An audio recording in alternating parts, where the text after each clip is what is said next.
Hello and welcome to the Marlborough Book Festival podcast, the place where you can hear writers talk about their work, their lives, and the inspiration behind their writing.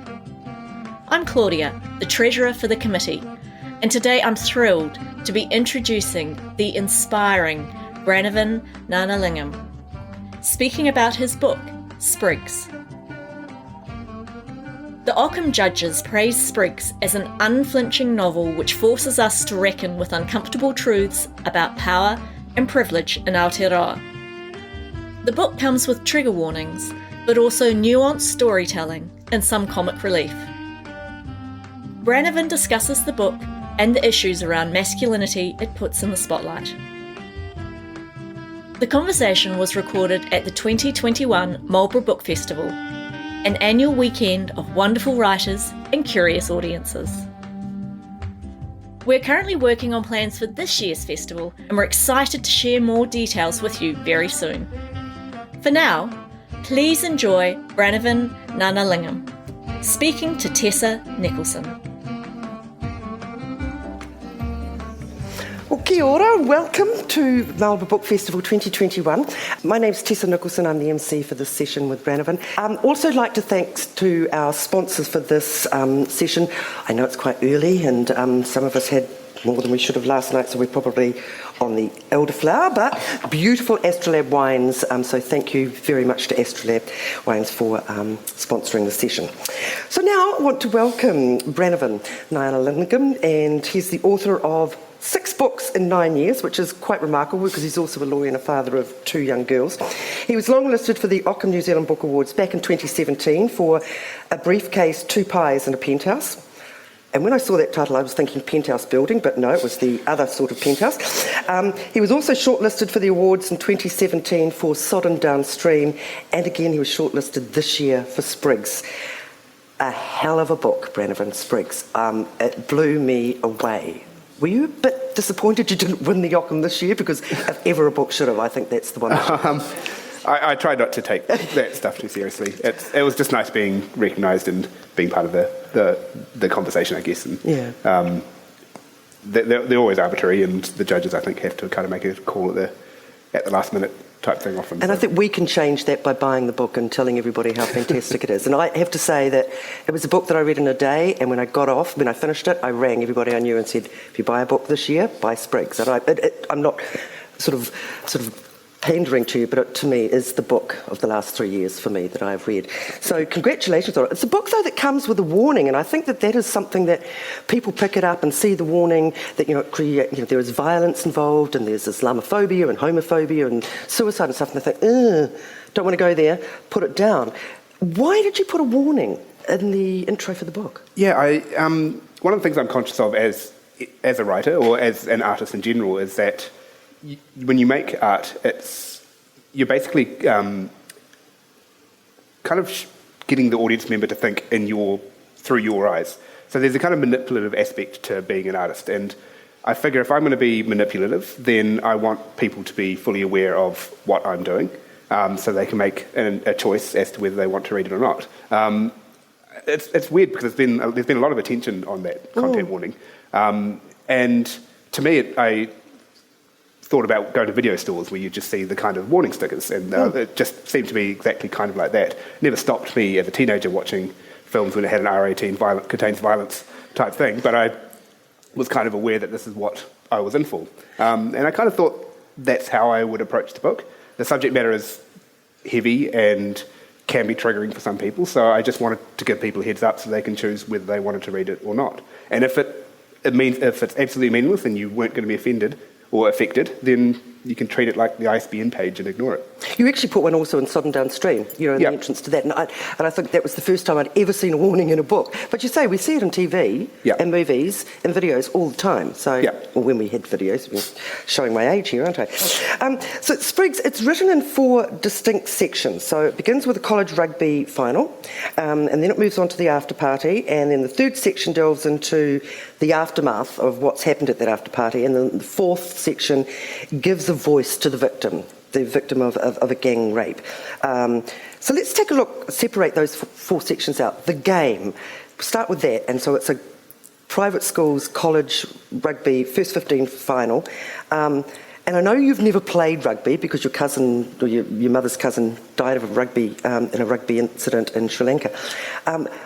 You watched a lot of rugby, but how much did you have to watch to get that commentary going? Because it was like having Keith Gwynn whispering in my ear while I was reading it. Well, I guess that's my relationship with rugby has been through hearing it through commentators and hearing and reading about it and watching it like that. And I spent a lot of time in Year 13 on the sideline watching our school first 15. A lot of my friends were in the first 15. And so I would just wander down and hang out with my mates and we would watch other mates play. So that whole kind of scene was not foreign to me growing up. And in Wellington, as in most kind of places, the school, college sports was a big thing.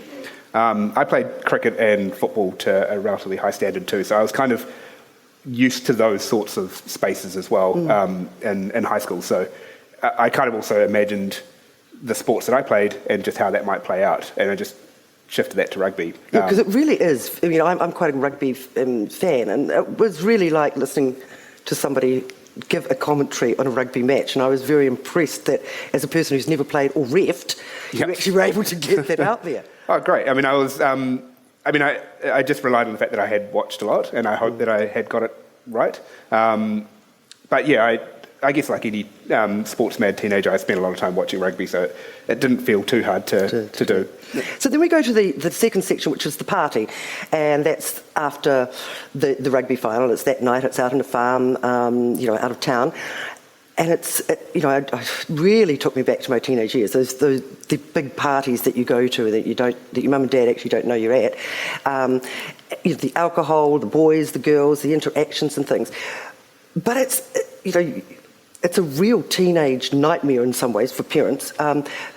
Is that from your memory of attending parties, or did you talk to people going to parties? Yeah, so that's definitely from a memory. And so this is something that actually did, that I kind of drew on from a personal experience for writing that second part.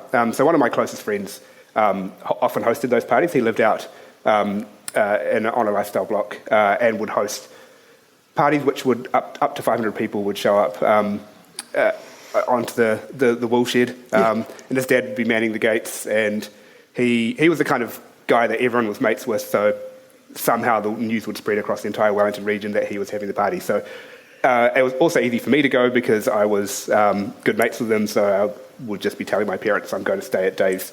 But they didn't know there was a party They didn't know how yeah. big the party was going to be. But the first party that he hosted was the party that I was kind of drawing on in particular. And I was 15, and I, pretty similar to Priya, hadn't drunk much. I had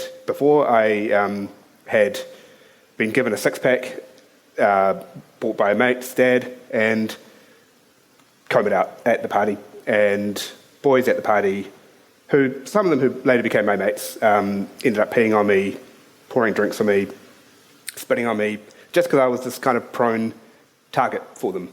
And so I was kind of... that obviously stuck with me. I didn't drink for 2 years after that. It kind of was one of those things where, because I wasn't a bullied kid, it was just kind of one of those things where I was like, what happened? Why did that happen? And it was purely because they were like, here's a target, we can do something to him. And that was a pretty formative experience, and I kind of used that as the kind of basis for the way guys can just kind of shift when they're in this kind of situation where they see someone they can victimise or see someone they can kind of do something to, and it can just happen like that. Did they have social media? Was there any? It was pre-social media, so I was How lucky were you? Very lucky. Yeah. So I was 15, so it was late 90s. It was, it was, the drinking age was still when it was 21, it was still kind of, or 20, it was kind of one of those kind of points where everything was about to shift from a kind of technology and social kind of more as kind of perspective, but I was caught up in it and had that kind of pretty traumatic experience. But then also 2 years later, I mean, I'm the same age as the kids at Taradale, and so I was kind of, these kind of narratives become quite a pretty integral part of growing up, and so I definitely remembered that nature of teenage parties. And then because I was sober for the next 2 years, I was the one sober driving to all these parties, and so I'd be kind of witnessing, and I was able to remember a lot from those parties and the way people interacted. And I think that definitely fed into part two. The next section is the meeting, which is actually after the after party, and it becomes apparent that there was a video of the victim being raped in a combed out state. And so the school, St Luke's, finds out about it, but sort of in a backwards place. I found this was a section that was quite horrifying, because within it, it's people trying to protect their children's butts and the school's reputation. And it was actually a pretty horrific sort of statement on society, really. Yeah, I think it came out of a place of anger, having seen so many incidences in recent times where awful behaviour had been kind of covered up or hushed up, and the way institutions circled the wagons and tried to protect themselves rather than think about the victim or think about the kind of consequences of, or how they might have contributed to some of these situations. And you can name kind of countless examples in New Zealand, let alone globally, of institutions which it's almost like they get called out from the cover-up rather than actually getting called out for the incident itself. And so that's what I really focused on in part three. I was really kind of angry and scathing to myself about how this plays out time and time again. And so part three, I was really interested in creating pace and creating this sense of chaos through that part, just to kind of show how fast-moving it is, but also how much of a mess the situation can be and how much it suppresses a victim's voice. It's amazing, because you've got very powerful people who are the board chairman and members of the board and they're lawyers, and all of a sudden they realise that their children might have been involved, and they start employing QCs.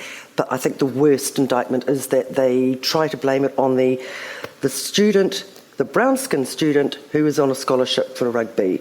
Can we blame it on him? Can we give it to him? Because he comes from over there and he's not really all that important. It's horrible. Yeah. Did you ever see that happen? I didn't necessarily see it happen in my time at school.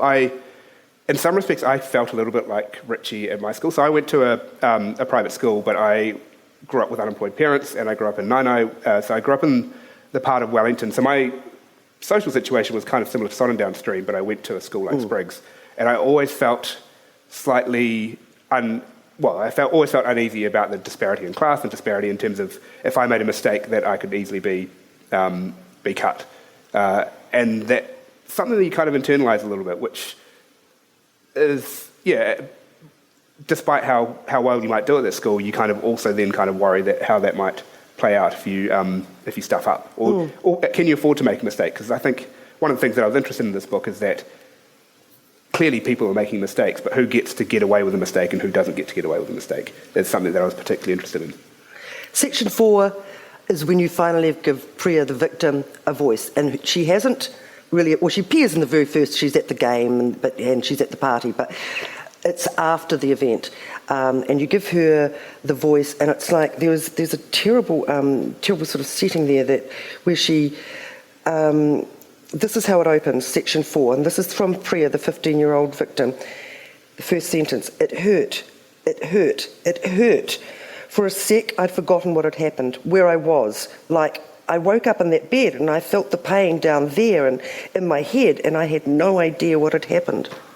I mean, I just wanted to cry when I read that. That was up until then, I'd laughed out loud a lot, and then I felt horrendously guilty when I read that sentence, because this had all led up. Why did you wait till the end to give her a voice? I was very deliberate with the structure in creating a sense of object versus subject, and the way sexual violence victims get treated in kind of the media or in the justice system is that everyone talks for them or talks about them. No one actually gives them necessarily a voice until, and when they do, it's not on their terms, it's entirely on the terms of the justice system. You have to express it in a particular setting and in accordance with particular rules, and so that you get cross-examined and all that sort of stuff. Or even before that, with the police. Or if the media is writing a story, then it's someone else's kind of narrative, kind of telling your narrative in that space. So I wanted to set that up in the structure. So the reason why part 3 and part 4 play out side by side. So in effect, I've written a 3-act novel, but with 2 third acts.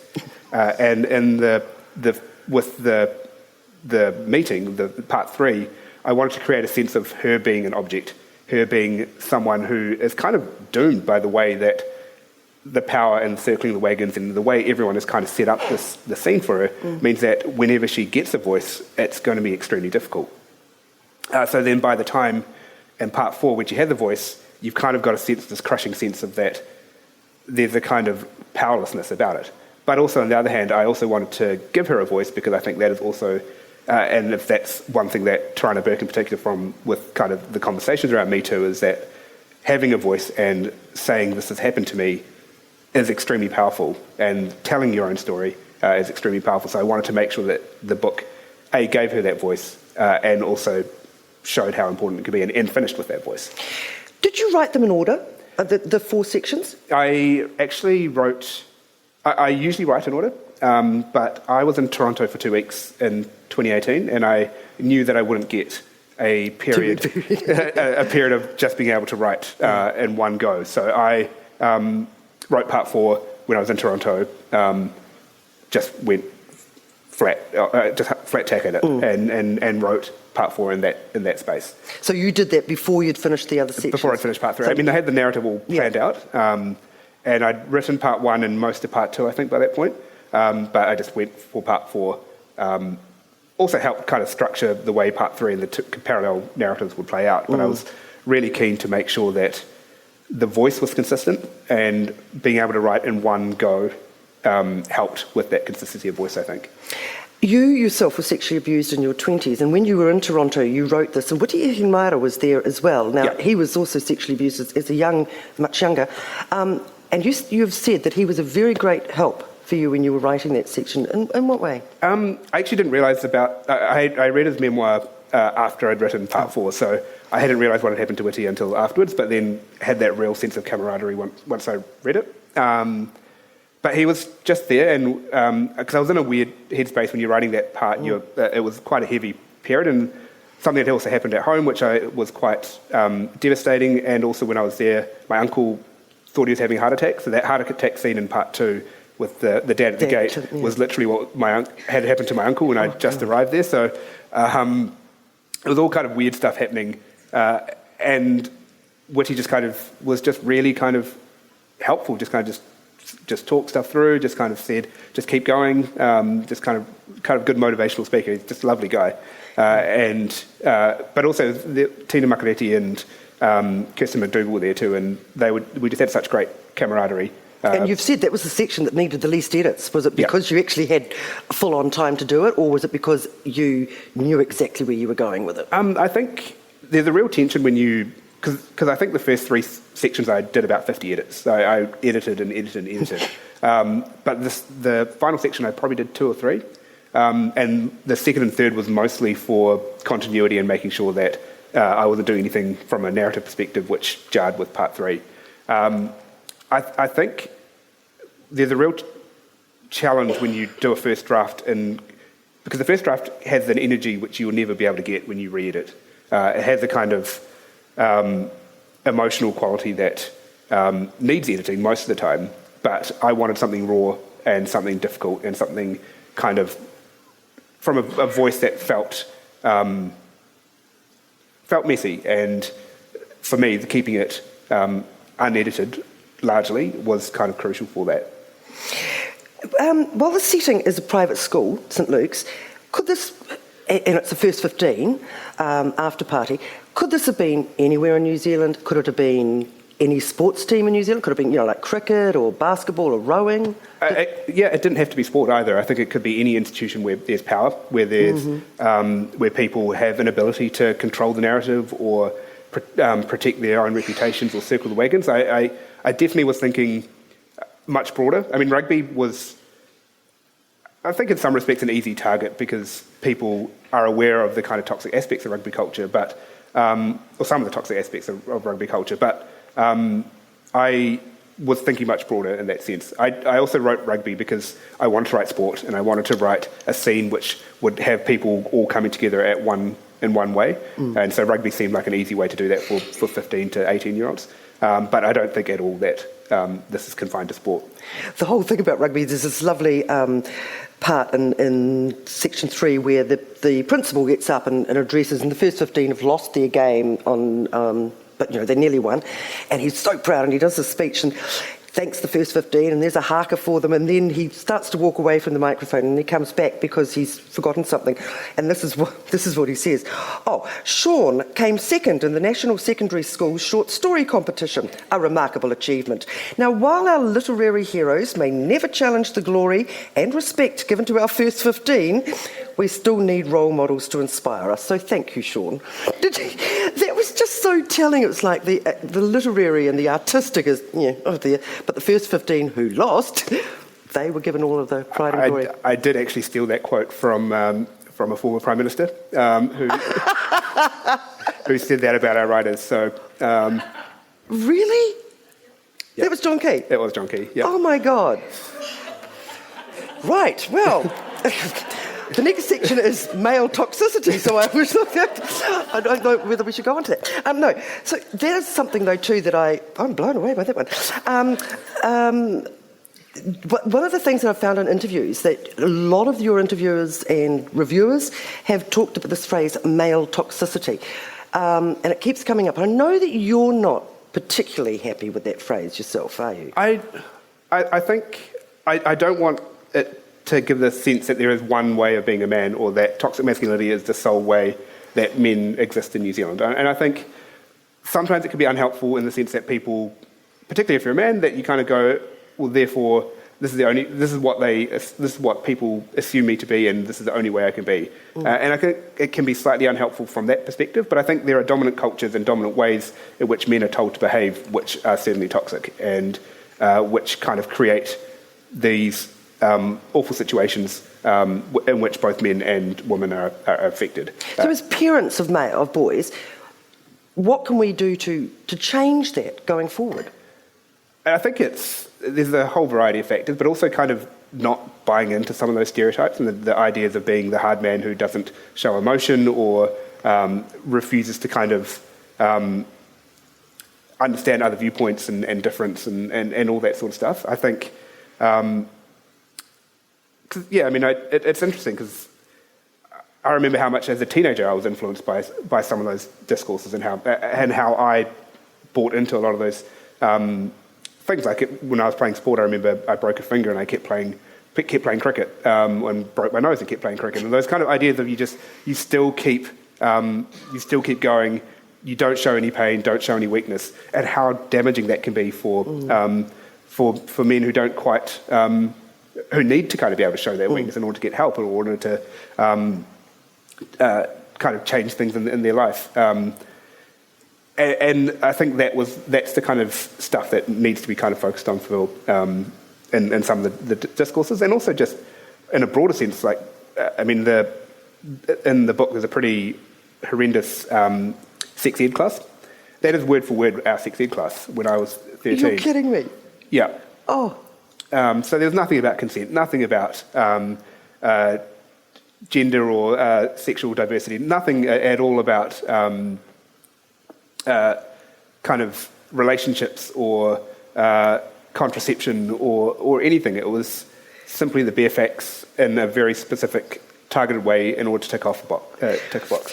Is this sort of the whole male toxicity, or the way that men should be tough and strong and, like Colin Meads play with a broken arm and, lift a fencing post over your shoulder?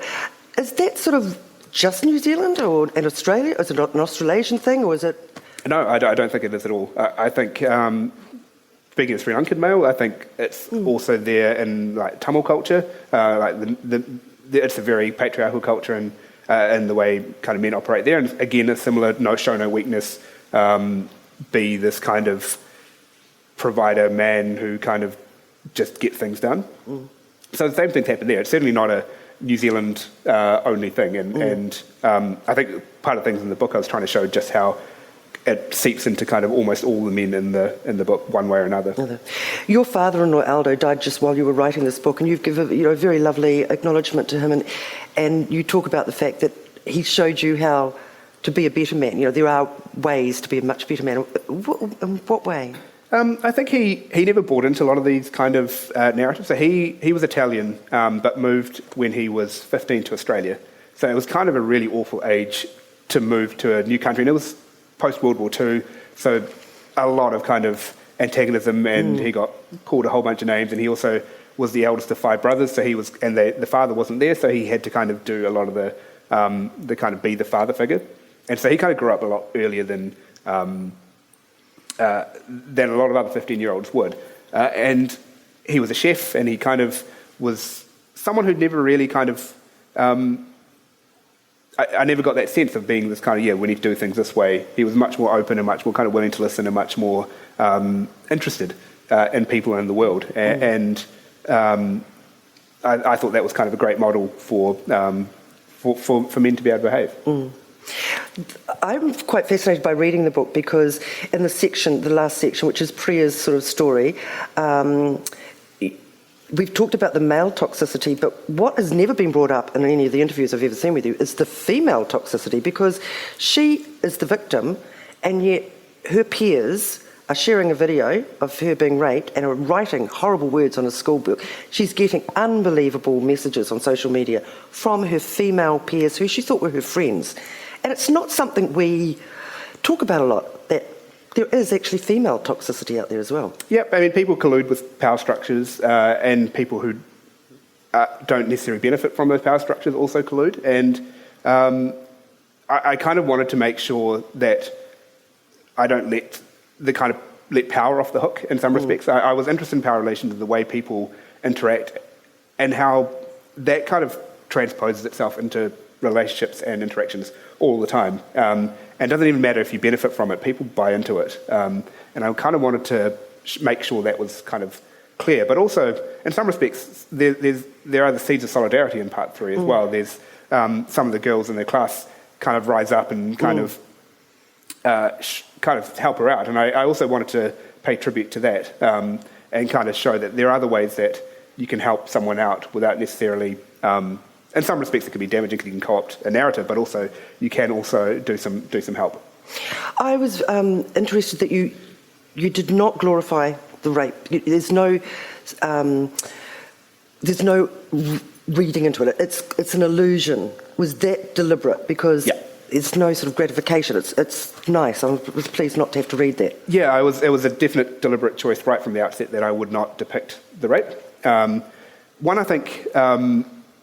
It's such a common thing, particularly amongst male film directors and I think writers, to kind of just throw in a gratuitous rape scene and then say the inhumanity of man and kind of leave it at that. To me, it serves no narrative purpose and it serves no narrative point. And also, I wasn't sure how you could capture it in language in a way that does justice. And the moment that you start capturing it in language, then you start aestheticizing it and you start kind of shifting it away from the true horror and the violence of it. And I didn't want to go anywhere near it. I didn't feel it was necessary. And I also thought that depicting the consequences was going to be brutal enough for a reader. I didn't need to depict the violence itself. I appreciated that. The impact of social media is huge in this because the situation is videoed by 2 guys at the after party, and then it's shared. And once it's shared once, well, it's gone. It's got a life of its own. How horrified should we be about social media? It means there's a longer tail, I guess. I mean, I think this stuff has been happening pre and post social media. I don't think social media is the cause, but I think social media creates a tail of some of this awful horror in the sense that victims are re-victimised and it's constantly being shared in that way. And I think what has come out of Christchurch Girls has been very clear in terms of the way that's kind of played out for a lot of victims. And Roastbusters is another example. These kind of social media amplifies some of the toxic behaviour. I don't think it necessarily creates it or does anything differently. It just can make the consequences worse. I just feel sorry for the peer pressure. I mean, peer pressure at that age, 15 to, a teenager, is hard enough. Yep. But then when you've got social media and people who can, from the anonymity of the keyboard or their phone, send Yep. you messages, must be terrifying. I mean, you've got 2 young daughters. they're young at this stage. But does it worry you? It does, yeah. And I think also, because I remember what I was like as a teenager and how naive and just unaware of things, or also you kind of do stuff you don't realise the consequences, or you don't know how long a tail it would have, and all that sort of stuff. And I was lucky that I was just before social media. So, for example, that incident when I was 15, if that had happened in the social media time, I suspect it would have been far more devastating to you personally, wouldn't it? Yeah, and it may still be in the public sphere kind of thing. Yeah. Whereas, for my daughter's age, I mean, I have no idea what it's going to be like in 10, 15 years' time, and it's slightly terrifying. But I think it's also trying to make sure that conversations and these sorts of dialogue kind of happen in order to kind of shift things a bit. But yeah, it is something that...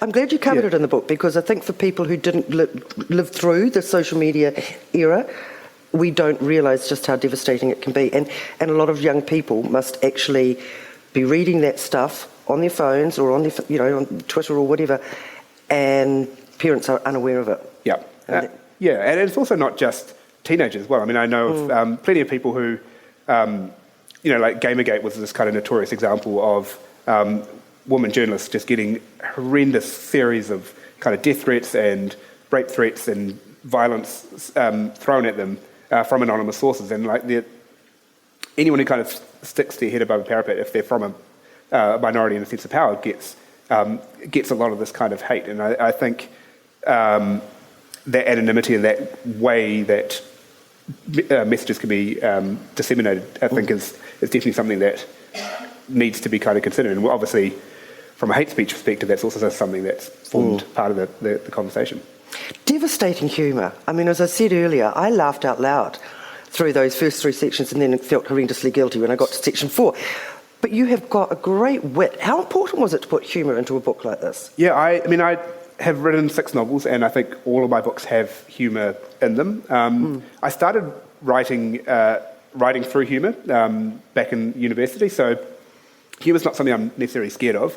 I don't like stand-up comedy because I hate the idea of the immediacy, so I hide in a novel, whereas you can, if someone doesn't laugh, then I won't know, kind of thing. So humour is very important for me, because I think being a political writer, it means that you can kind of sugarcoat the politics a little bit, or people, because you're laughing, you can sometimes forget that you're also being lectured to. Yeah. Whereas if it wasn't funny, then people are like, oh, it's very heavy-handed. I think that's the classic is, a briefcase, 2 pies and a penthouse. I mean, that's just hilarious. It's kind of like an Evelyn Waugh, Vile Bodies book. There's got that devastating humour when you're talking about quite a serious issue. Yeah, and I think one of the things that I also really love about humour is that you can use it to create pace or stop the narrative, or you can slow down pace. Because one of the things that the way a joke works is that it's its own set piece. And you can kind of get caught in that moment, and then you forget that the narrative's happened. And so I used humour specifically in Sprigs as well to kind of help create pace and kind of heighten the ridiculousness of the behaviour, because you're kind of laughing at the joke, hopefully laughing at the joke, and then you kind of forget that the narrative's kind of shifted. And one of the things I was particularly keen with Sprigs was not to do set-piece humour, more kind of humour that kind of carried through. Chaotic humour, Chaotic humour, because I think Briefcase has a bit more of a scene, a humorous scene followed by a humorous scene, whereas Sprigs was meant to be a little bit more, kind of a bit more like, I was thinking in my head like the Death of Stalin or the Iannucci kind of stuff. That was what I was, the thick of it. That was the kind of humour I was thinking of. You have a really interesting process for writing, and I'm intrigued with it. We'll come to that in a minute. But with Sprigs, you've got almost 100 characters in that book. How did you keep them all separate in your mind so that you didn't lose their individual traits without them all melding in together? It was a challenge. I usually plot my characters pretty in depth in my head before I start, and I write down some notes so that they are a fully formed character before I write, and I give them backstories which you don't end up often seeing in the book, because I wanted to make sure that in my head they were a 3D character, even if in the book they show up for like a scene or a paragraph. So with Sprigs, I kind of really thought hard about the characters. And then what I do when I write dialogue is I imagine them talking like a mate.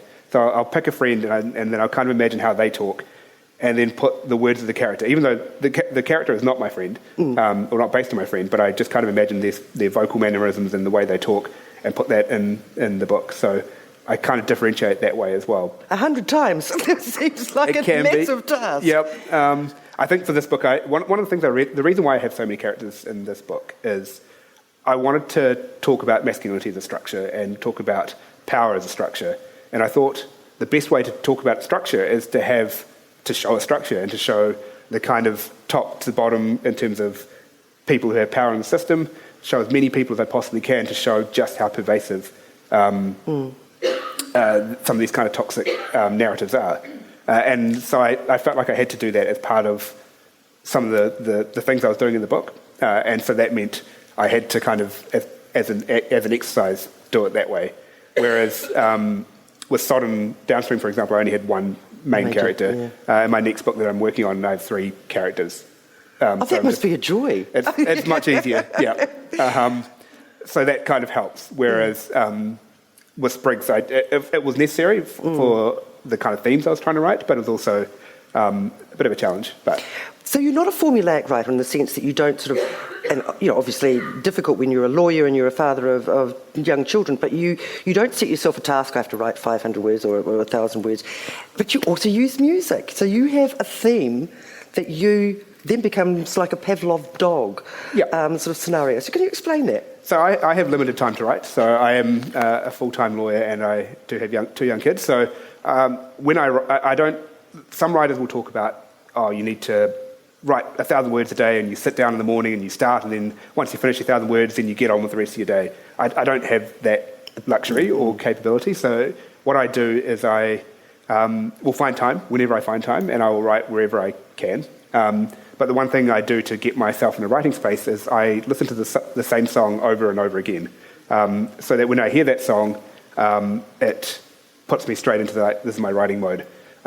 So it means I would listen to a song. So if I was writing for an hour, I'd put it on repeat for 15 times and just write to that song. Do you ever listen to it after the book's finished? It's funny, when I listen to it sometimes afterwards, then I have this urge to get onto the computer. A little bit.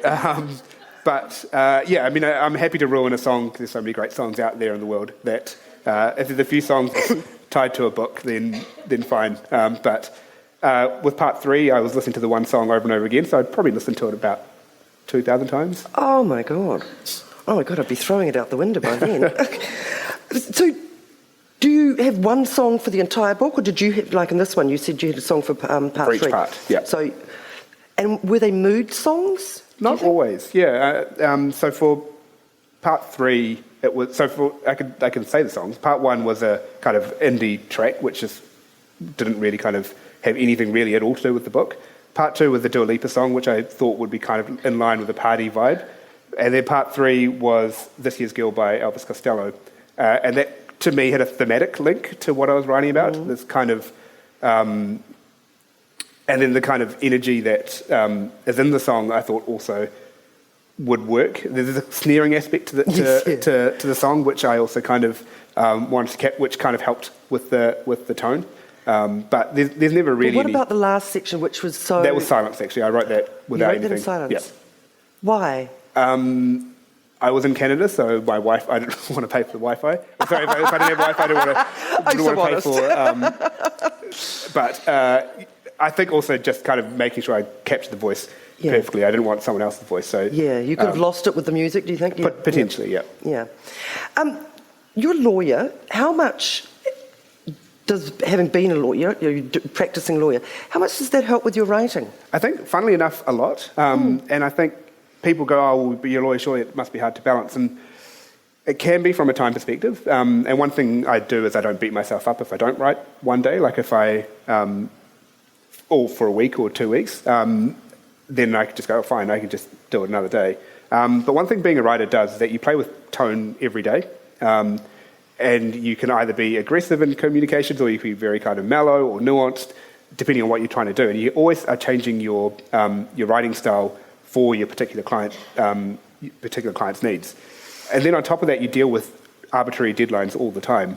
You kind of say, I'm going to get this to you by Friday, and you're like, there's no reason for me to have said that. But then you then have to write something, and it also helps because it means you can't be a perfectionist, because you have to write something that's good. No client wants to pay for perfection. They want something that's right, and they want something they can understand. Yeah. The rest, I mean, some people will be perfectionists regardless, but it also does kind of teach you how to just at least get something down on paper rather than necessarily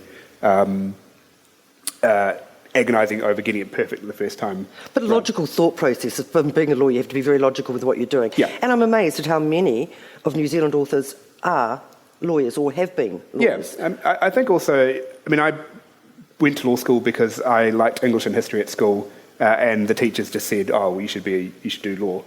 That's kind of, and I think a lot of lawyers get told that from teachers. So there's probably a lot of people who become lawyers who already had that interest in English and in books. So I think that will be part of it, but I think also because we play with words and deal with sentences you get trained as a writer, even though you're working working as a lawyer. So I think that seems to help. I love the part where in the book where Richie, who is one of the characters, and he does a mock exam, and the mock exam is actually marked by another teacher, not his actual teacher, and he only gets 40%, and he goes to his actual teacher and said, I don't understand why I only got 40% for this, and so Twyford takes it to the teacher who's marked, and she said, I just don't like your style. That happened to you. That's a true story. That happened to me. So I was a nerd at school. I studied hard, and I was never kind of at risk of failing papers, but this was a week before bursary. And we were doing kind of a practice exam, kind of run through, and it was being marked by the different English teacher who just kind of replicate exam situations. And so she told me a week before bursary that I was going to fail English, when I'd been kind of aiming for an A. So I was completely thrown by it. And I had actually a teacher who kind of reacted similar to how Twyford reacted, which was to say, no, don't worry, you'll be fine, and I'll help you out. So I was really grateful for him for doing that. But it was just, again, kind of that, when I was talking earlier about being this kind of sense of like it could all be destroyed very quickly. Just a teacher who knew the power that she had just said, no, you're not going to make it. And it was arbitrary. It was like, I don't like you, kind of thing. Have you ever met this teacher again? Have you sent her a lawyer's letter? I'm not sure I needed to, because I got 91 in bursary English. So you had the last laugh. I had the last laugh. Sorry, it's a bit of a flex just then. But it was... then I served her in a bookshop when I worked in a bookshop the following year, but she was really awkward in response. Good. But I'm not sure. Maybe she has seen my books out there and now going, no, I won't like a style, so I won't read it. I'm not going to buy one of those. You can't write. Exactly. You just mentioned there that you were a nerd at school. You really wanted to succeed, and your parents were Sri Lankan Tamil refugees that came here. Were you 3? They weren't refugees, but they came from They came Sri when I Lanka. was 3. Yeah. And you have talked, and Priya actually makes mention of it too, who's a Tamil in the book, but that there is a real pressure on you to succeed because of what your parents gave up for you. Yeah, I think this is common amongst many kind of immigrant kids, is that your parents have kind of done something purely for the kids. Like, it's not necessarily for their benefit. They'll just kind of do what they can to get through for the next 20 years. It's entirely, there is that pressure on you to kind of justify the sacrifice of moving somewhere. So when they moved here in 86, they didn't know anybody in New Zealand. There wasn't a Tamil community at that point, because the Immigration Act in 87 only, it was at that point when more kind of Sri Lankans kind of started coming to New Zealand. So they didn't actually know anyone when they moved here. So it was purely for us. It was purely for the sense that we'd have better opportunities here. So you've got siblings? I've got a younger sister. Right. So that kind of, there was always that kind of sense of, and I think it's common across the Tamil community for kids to kind of, right, you'll go to university, and there's all this chat about, oh, my son's a doctor, or my daughter's a doctor, or there's that real kind of pride in the professions and that pressure, that expectation or assumption that you go to university. Actually, it's not even, if you don't go to university, it's noteworthy. What pressure that is on you as young people, though. Yeah, I mean, I was really lucky in that, and my parents were pretty laissez-faire, and they were really good at that in that space. They never actually put any pressure on me to do anything, or my sister. But I also kind of knew that there was nothing really they didn't really need to worry, whereas I knew people in my kind of class who weren't kind of as studious as me really struggled because their parents would be like comparing them to me, or kind of saying, well, why aren't you becoming an accountant or a doctor or a lawyer or anything like that? So, but you also internalise it as well, because I went to law school despite wanting to do something creative, and I still am a lawyer despite also kind of doing something creative. And it is something that you kind of buy into, I guess, as a kid. Yeah. What about the extracurricular activities? Was there a lot of pressure on you for, to play sport or to learn a musical instrument or anything like that as well? I kind of did it myself. I'm kind of one of those weird people in that I'm not very competitive, but I also don't want to do anything badly. So when I played sport as well as I could, and when I played saxophone throughout school, and so I kind of played music as well as I could, and I threw myself into as much as I could. I was a small year group, so there were about 40 of us, so we all wanted to kind of do as much as we can and kind of represent the school in the best ways that we could. So I put pressure on myself rather than having it placed on you. Having it placed on me, but the only pressure I got was when I turned 15 for my parents to tell me to get a driver's license, so they didn't have to drive me anymore. Did you pass quickly? I ran a red light on my restricted test, which was not a good start. But then after that point, I got there. Can we just briefly take a look at Sodden Downstream? Because this is another, the novel before Sprigs. It's also for sale out there. This is the first time you really have gone into the Sri Lankan and the Tamil, and you've got Sita, who's the major character of this book. There's quite a lot of your family and of you in Sodden Downstream, isn't there? There is, yeah. So I was born in 1983 and in Sri Lanka, and 1983 is the kind of turning point in Sri Lankan history, or in modern Sri Lankan history. So that's when the civil war kind of really ramped up. And in particular, in July 1983, there was essentially a pogrom in which thousands of Tamils were massacred in a space of a couple of days in Colombo. And it was in reaction to the killing of Sinhalese soldiers by Tamil tigers up in the north. And in response, the government just handed out electoral information to mobs as to where all the Tamils lived. And so mobs came to the houses and came to our house. So my dad was overseas at the time. He had already moved, and Mum stayed behind while she was pregnant with me because her parents were sick. So she was waiting for them to pass away before she would go join my dad. And so a mob showed up at our house in 83, and we were saved because our next door neighbours were Muslim, and they hid us in their back room, and the patriarch kind of stood at the gate and said, there's no Tamils here, they've all gone, and told the kind of mob to leave. So that was kind of a pretty formative experience, obviously, for Mum, but also like it kind of was something that she kind of talked about loosely, but not something that she really kind of delved too deep into. But also because I never saw my dad for my first year and a half, because we actually couldn't leave after that point with the Civil War. And so Mum was there raising a kid in the midst of that Civil War while her parents were dying. So that formed the kind of, I guess, the narrative structure of Sodden. And then Mum was also a 0 hours worker, so the kind of exploitation from an employer perspective kind of was something that I was also touching on. Did you talk to them when you were writing this? Did you get information from them or memories or other Tamils that had fled Sri Lanka? A little bit, but also one of the things I was doing in this book is there's also a disparity between the people who got out in the 80s, like my family, who are largely middle class and largely able to kind of afford to leave Sri Lanka, versus the people who got left behind. And in 2009 in particular, the Civil War, that was when the Civil War kind of ended in the north, and there were some utterly horrendous massacres. I think up to 100,000 people were killed in the space of a few months towards the end, and it was Tamils kind of hemmed in a particular area and just essentially massacred. And so the characters in this book are people who went through that, so I could never really claim that horror or that experience. So that's not something that was part of my history. So I had to do quite a lot of research and read a lot of testimony from people in 2009 in order to write CETA's section. And there's a stream of consciousness narrative in the kind of 2/3 into Sod and Downstream, which is based on the kind of narratives that I'd read and heard. So, because there's always that cultural appropriation, isn't there? That issue of taking somebody else's story that you haven't lived, and am I doing it justice, or how did your parents and other Tamils react to that? I don't know.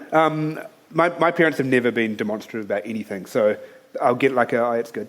And when I didn't win the Okamet with Sodom, my mum's reaction was like, "Oh, will you write again?" Like it wasn't even there wasn't even anything like. There's no expectation, no kind of. I think they liked it, but they'll never tell me whether they did or not. I don't know about Sprigs, actually, to be honest. They haven't said all that much about it.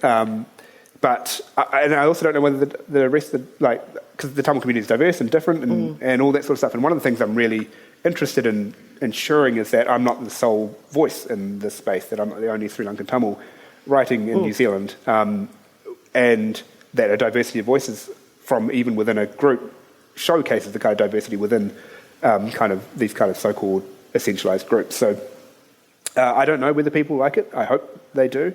I hope at least at the very minimum the sense that these stories are kind of out there. And well, you must have felt a sense of responsibility because, being a Sri Lankan Tamil and you're writing about this, which I think you'd be fair to say that the majority of New Zealanders don't even know this has happened, and that trauma. And we all know about what's happened in Uganda and in other countries, in Cambodia and in Europe, but this is something right on our doorstep almost that we don't know. So there is a responsibility for you, I imagine, to get this right. Yeah, I think so. And that real sense of knowing that I'm the first Sri Lankan novelist, as far as I know, in New Zealand. So making sure that I pay tribute to kind of some of the kind of reasons why I'm here. I mean, the Civil War is the reason why I'm in New Zealand, while also making sure that I'm creating space so other stories can be told about the Civil War and how traumatic it has been. Because it's the reason for the diaspora. There's a massive importance that the story gets told. And you're right, that not many New Zealanders know about it. So there's that pressure from making sure that it's told in a way that does justice to the horror while also making people kind of aware that... Yeah, don't forget that this has actually happened. And I think New Zealand people had a little bit more of a sense because of a couple of cricket tours got affected by bombings.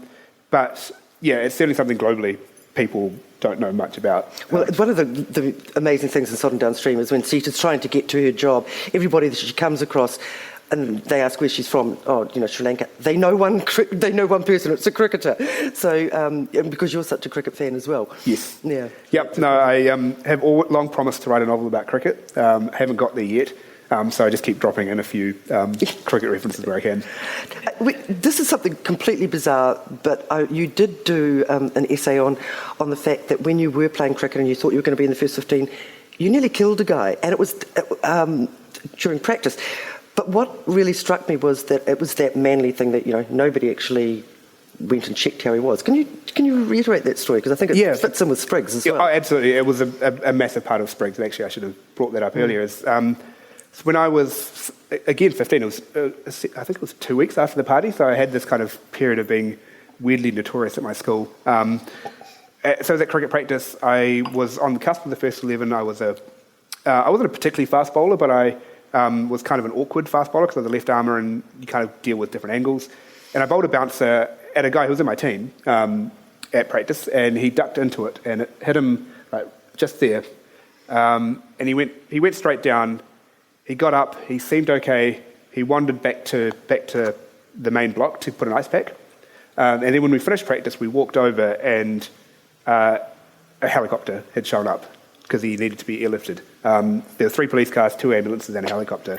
And I'd fractured his skull. He was in a coma for 2 days. And I had just kind of inflicted violence. You deliberately bowl a bouncer. That's one of the kind of also awkward things. You don't accidentally bowl a bouncer. So I had bowled about a ball deliberately, which had this effect. And I didn't know how to react afterwards. I didn't know how to make it up to him. I didn't know if I could make it up to him. Because how do you? and also how it's unfair to put that kind of obligation on him to kind of say, it's all right, don't worry about it, when he has no reason to do so. He has no obligation to forgive me. And that kind of mindset came through in Sprigs, I think, in particular with Richie, and with a couple of boys. Like, I really kind of thought about, how do you make amends for it? Like, you've stuffed up, but how do you make amends? And can you make amends? Good people do bad things. I think that's something that you reiterate. Yeah, in it. That you can make a mistake, that can have consequences for someone that are horrendous and irreparable. Doesn't mean that the mistake didn't happen. Also doesn't mean that your goodness therefore means that what you did wasn't awful either. And I think there's also often a tendency for people to say, oh, but this is a good person. You can still be a good person and do something utterly horrendous. And I still feel kind of awful about what I did to this guy. And because we were never friends either, which also kind of made it slightly awkward. But he and I have kind of communicated since. There was an Australian cricketer who died about 8 years ago, Phil Hughes, when he got hit in the back of the neck, actually. And in the immediate aftermath, I sent him an email and just said, I never actually properly acknowledged what I did to you. I'm really sorry. I know that the Phil Hughes stuff will drag up a whole bunch of awful stuff for you.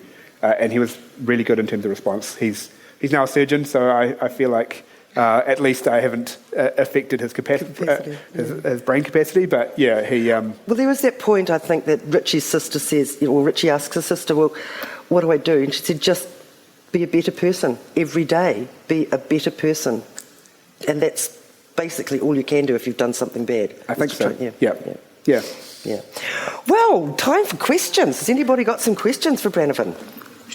Yes. I want to start with, what was your original motivation to start writing? I originally wanted to be a musician, and then I wanted to be a filmmaker, and I studied film at university, and then I realised I didn't have the organisational chops to be a filmmaker, because one of the things about being a filmmaker, you have to be so organised, and I'm the complete opposite of being organised. I'm really good with time, but I'm not very good with most other stuff. I'm a bit of a mess.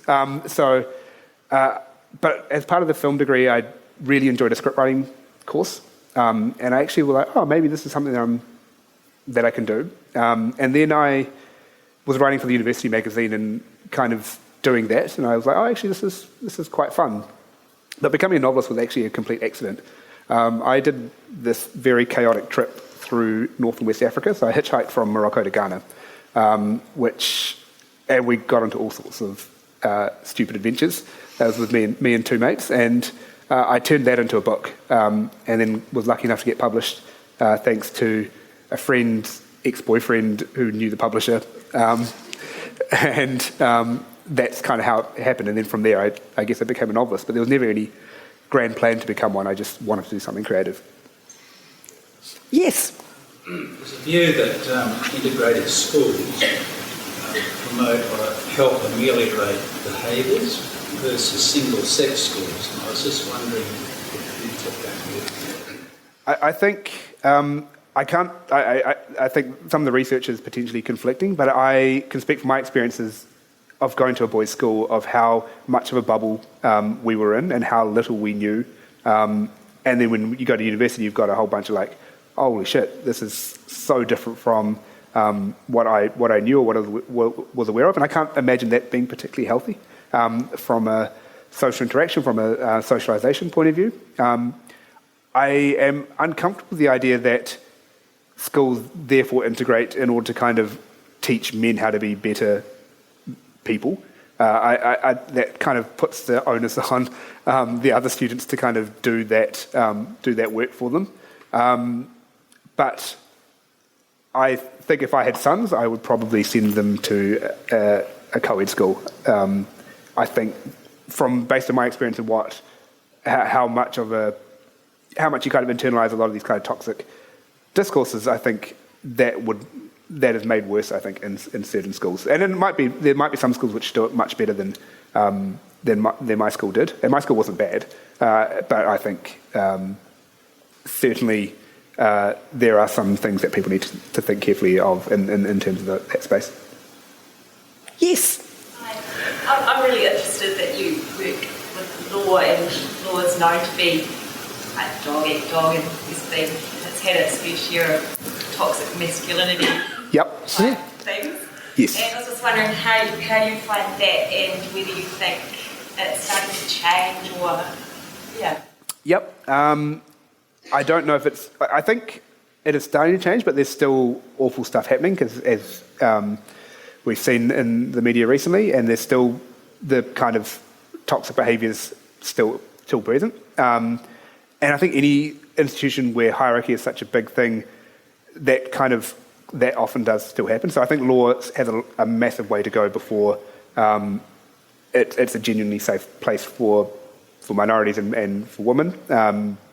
But I'm really lucky in the place I work, in the sense that the team I work for are good people. I don't have that sense of competition or wanting to kind of one-up or anything like that. So from a personal perspective, I'm treated really well, but I am also very conscious that that's not across the board. So I certainly think lawyers have a lot of work to do, and I think particularly post-Basely report, I think lawyers in particular need to really kind of work harder at some of the kind of ingrained toxic behaviours. And I'm certainly thinking about that in the context of Sprigs. Like the dialogue around law firms and their behaviour formed a key part of it, and I certainly don't let lawyers off the hook in the book.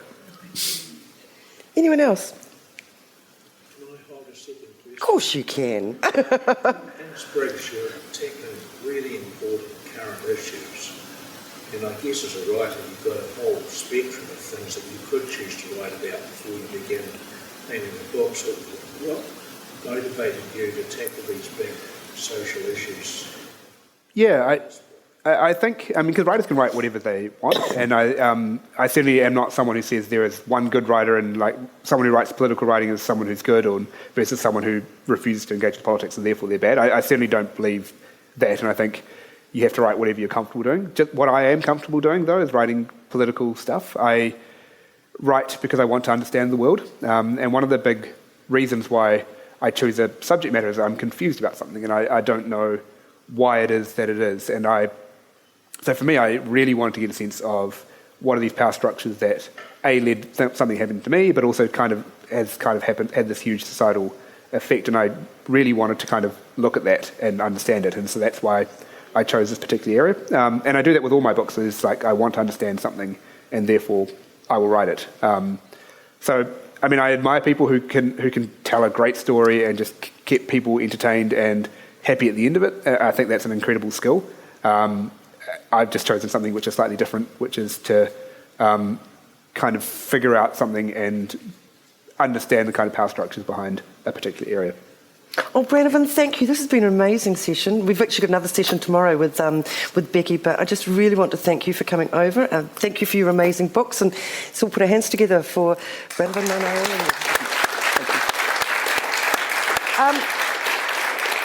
Don't forget, there are books for sale out the front. Very hard to get hold of some of these, particularly these two. So, pick them up while you can, and Brannavan will be happy to sign. Thank you very much, guys.